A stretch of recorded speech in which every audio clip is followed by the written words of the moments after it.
Кто-то сказал, что я теперь все время буду писать только про Сэма, и он был прав, наверное. И если это упоминание будет слишком частым, я буду счастлив, значит я папа классный. Да нет же, я опасный рэпер с улицы. На моих тусах тонны запрещенного дуются, и тут сюсюкаться не собирается никто. Я расскажу о новом знакомом, он очень крутой. В один прекрасный день, не помню, среда или вторник, в нашем доме появился новенький. Мы с женой долго ждали прибытия важной персоны, парились, боялись, что его что-то не устроит. После долгой дороги он, видимо, сильно устал. Он много спал, и меняли цвет его глаза. Потом ползал, потом встал, потом пошел, потом что-то сказал на айпаде Тарзан. Меня выселил из комнаты, отправил в зал, потом позвал себе няню, она живет теперь с нами. И все стало крутиться вокруг него. Куча людей, куча странных предметов, очень много всего. Иногда он орет, и непонятно, что он хочет. Бывает, плачет, но чаще всего хохочет. Так вот я о чем, он стал душой компании, и мы с ним угораем, несмотря на то, что он маленький. Если бы кто-то книгу написал бы про то, как стать супер папой, я сразу таким стал бы. Или хотя бы показал мне, как бы.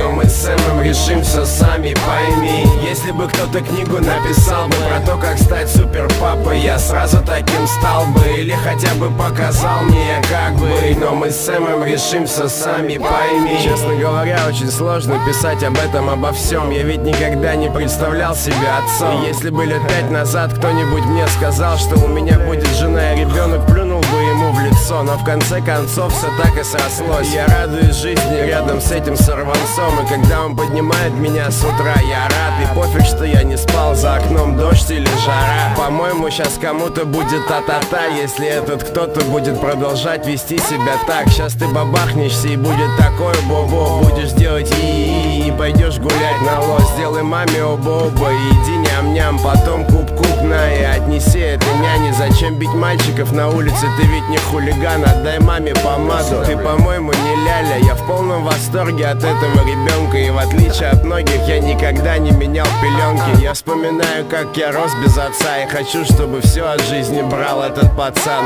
Если бы кто-то книгу написал бы про то, как стать супер папой, я сразу таким стал бы. Или хотя бы показал мне, как бы. Но мы с Сэмом решим все сами, пойми. Если бы кто-то книгу написал бы про то, как стать супер папой, я сразу таким стал бы. Или хотя бы показал мне, как бы. Но мы с Сэмом решим все сами, пойми.